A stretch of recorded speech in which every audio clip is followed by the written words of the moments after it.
안녕하십니까. 반도체 소식을 전하는 고독달팽이 김석준 소장입니다.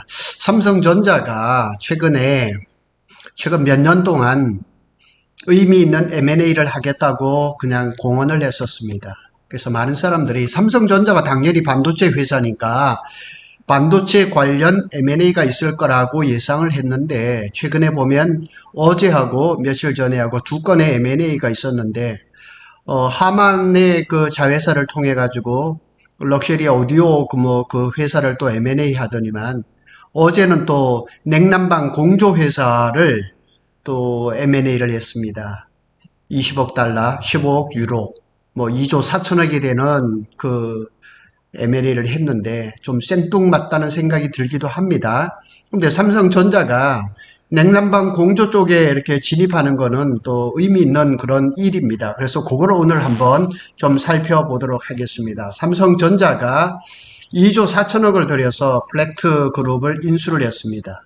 근데 가장 큰 게 뭐냐면 HVAC, 요거는 이제 뭐 냉난방 공조를 얘기하는데, 이거 없이는 AI 시대가 없다는 얘기입니다.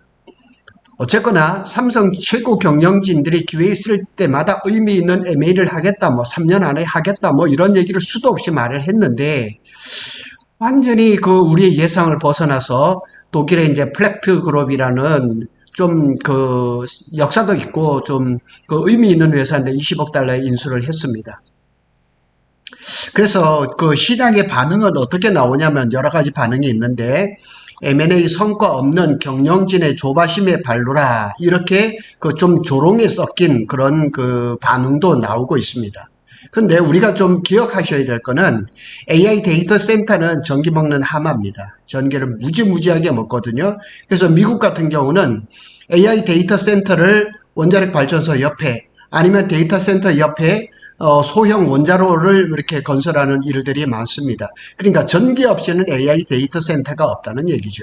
전기 없이는 AI가 없다는 얘기죠. 그래서 좀 생뚱맞는 M&A라고 할 수도 평가할 수도 있겠지만은, 쉽게 얘기하면 삼성전자가 반도체도 잘하면서 거기에 플러스가 되는 이렇게 냉난방 공조 회사를 M&A를 했다면 좀 이해가 되는데, 좀 그게 좀 아쉬운 부분은 아닌가 하는 생각이 듭니다. 오늘 그 부분을 한번 얘기를 하고, 그 냉난방 공조가 어떤 그 시스템인지 오늘 조금 알아보도록 하겠습니다. 그 삼성전자가 20억을 들여서 냉난방 공조 HVAC라 그럽니다. 여기 보면 난방, 히팅, 환기, 벤틸레이션, 그 다음에 난방, 에어 컨디셔닝, 이렇게 해서 이제 냉난방 공조라 그럽니다. 그래서 이게 독일의 그 플렉트 그룹이라는 유명한 회사를 M&A를 했습니다. 삼성이 M&A를 하면서 애로사항이 없는 건 아닙니다. 왜냐하면 자국의 기술을 방어를 하려고 이게 승인을 좀 잘 안 해주거든요. 근데 AI 데이터 센터가 특히 이제 또 어젠가요? 또 그 엔비디아가 사우디아라비아에 1만 8천 개의 GB300 블랙웰 울트라죠. 그거를 구매하기로 결정을 했어요. 근데 거기에 SK 하이닉스의 12단 HBM3E가 몇 개가 들어갔냐면 432억 개가 들어갑니다. 그러니까 어제 이제 계속 기사가 나는 걸 보면 8단 HBM3E보다 12단 HBM3E가 60%가 비싸답니다. 보통 한 3, 40%는 비쌀 거라고 생각을 했는데 시장의 예상을 깨고 60%나 더 비싼 거예요. 그러니까 삼성전자가 지금 뭐 비공식적으로는 8단 HBM3E가 콜 통과를 했다, 이런 얘기가 KBS 라디오에도 나오더라고요. 그런데 12단은 아직까지 오늘 뭐 DC 인사이드에 보면 실패를 했다는 그런 기사도 지금 올라오고 있거든요. 그러니까 12단 HBM3E가 왜 중요한지를 또 알 수가 있는 거죠. 사우디아라비아에 18,000개의 그 블랙웰 울트라가 들어가려면 SK 하이닉스에 432억 개의 HBM이 들어가야 되는데, 지금 공급이 받을 때가 SK 하이닉스 밖에 없고, 지금 마이크론은 지금 준비를 하고 있단 말이에요.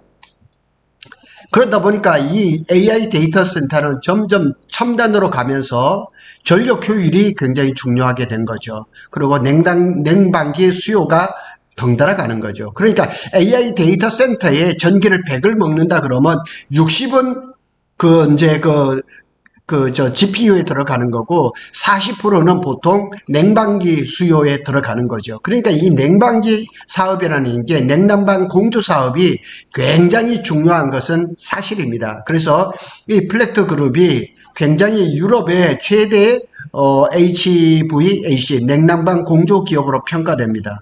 그래서 삼성전자가 LG전자는 지금 냉난방 쪽에서 굉장히 좋은 성과를 내고 있는데 삼성은 아직 그런 부분은 없어요. 그래서 데이터 센터라든가 뭐 공장 클린룸이라든가 그래서 삼성전자가 굉장히 큰 그 반도체 공장을 가지고 있으니까 클린룸이라든가 이런데 저거 이제 냉난방 공조를 쓸 수가 있겠죠. 그런데 그거보다는 AI 데이터 센터가 주요한 타깃이 되는 거죠.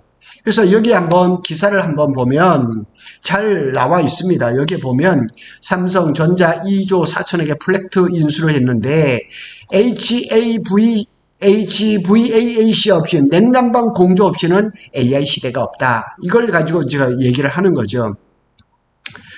잘 했다고 봅니다. 그러니까 우리가 아쉬운 거는 뭐냐면 반도체를 지금 잘 못하고 있고 반도체 관련된 스타트업에 그런 M&A가 좀 있었으면 어떻게 하냐 이런 좀 생각이 좀 많이 들어서 그런 거죠.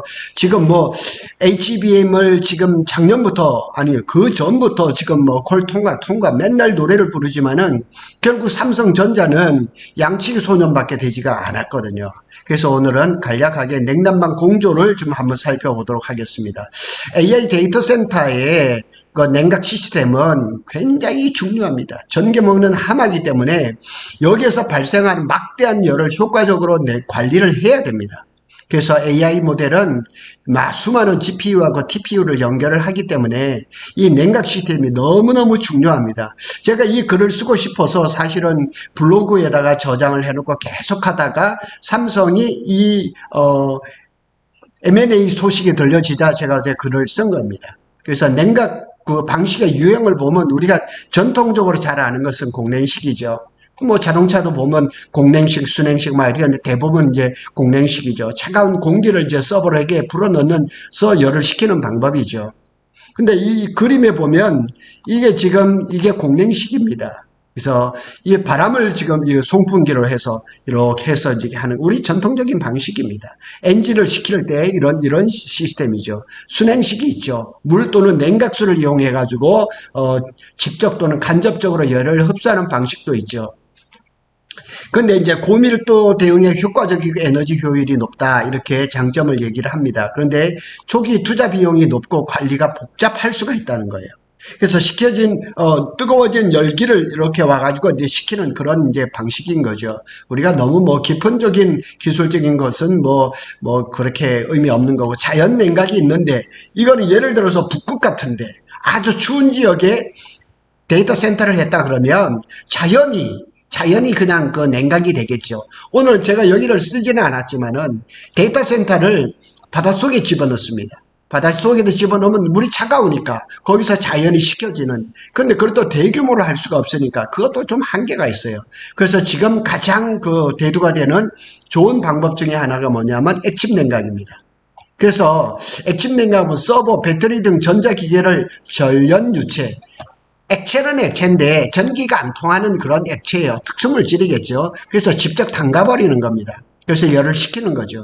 그래서 기존 공냉식 방법보다 효율이 높고 공간 활용도 높아서 AI, 클라우드, 고성능 컴퓨터, 하이 퍼포먼스 컴퓨터 이런 환경에서 주목받습니다. 그래서 지금은 가장 그 주목을 받고 효과적이고 많은 기업이 도입을 하려고 하는 것은 액침 냉각입니다. 그래서 이렇게 보면 이 그림을 제가 챗GPT에다가 액침 냉각 사진을 그려줘 했다니까 이렇게 나온 겁니다. 그래서 이렇게 보시면은 이 AI 그 GPU를 이 물 같은데 이 액체 속에다 그냥 담가버린 겁니다. 담가버리니까 그냥 이것만 관리를 하면 되죠. 그런데 이 물이 아니라는 거죠. 절연 그 물질이라는 거죠. 그래서 이렇게 해서 지금 하는 방식이 지금 실제적으로 지금 도입 초기 단계입니다. 그래서 아마 삼성전자가 여기에 염두를 두고 플렉트 그룹을 인수를 한 것 같습니다. 그래서 액침 냉각의 그 장점을 보면 높은 냉각 효율입니다. 그래서 액체에 직접 접촉해서 그러니까 물속에 완전히 들어가 버리니까 모든 사면이 다 이제 열을 효과적으로 흡수를 하고 방출을 할 수가 있는 거죠. 그래서 소음도 이제 감소가 되고 그 다음에 전력 효율도 높고 배터리 수명도 연장되고 그러니까 이 IT 기기라는 거는 발열을 잡아주면 그만큼 수명이 길어지는 거죠. 그래서 액침 냉각을 이제 부분적으로 적용을 하는데 이게 데이터 센터에 이제 많이 들어갈 것 같습니다. 데이터 센터 서버의 이제 발열을 효과적으로 관리하여 전력 소비를 줄이고 서버 수명을 늘린다. 전기차 배터리 급속 충전 환경 속에서도 셀 온도를 유지해서 배터리 성능을 향상을 시킨다. 그 다음에 선박용 에너지 저장 장치 ESS가 굉장히 많은데 저게 심심찮게 화재가 나거든요. 열 때문에 불이 나거든요. 그래서 선박이라든가 선박뿐만 아니고 지상에 있는 ESS에도 이 액침 냉각이 아주 잘 쓰일 겁니다. 고성능 컴퓨터, 그 다음에 하이 퍼포먼스 컴퓨터라고 그러죠. GPU 등 이제 고발열 부품 냉각을 효율적으로 처리해서 시스템 성능을 유지한다. 그러니까 삼성전자가 방향은 잘 잡은 것 같아요.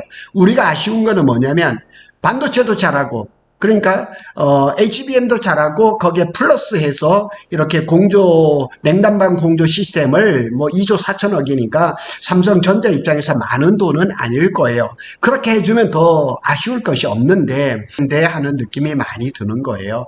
그래서 좀 아쉬움이 상당히 많습니다. 근데 삼성전자 입장에서는 굉장히 부가되는 사업이라서 좋기는 합니다. 좋기는 하지만 많이 아쉬운 거예요.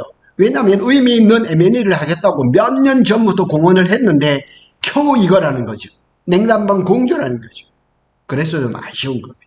오늘은 삼성전자가 유럽의 이제 그 유명한 플렉트 그룹이라는 냉난방 공조 회사를 인수를 해서 이게 AI 데이터 센터의 이제 액침 냉각이라든가 쿨링 시스템 사업에 이제 본격적으로 참전하는 그런 기사를 한번 살펴봤습니다. 구독 달팽이는 삼성전자와 SK하이닉스의 반도체 소식을 빠르게 전해드리고 있습니다. 감사합니다.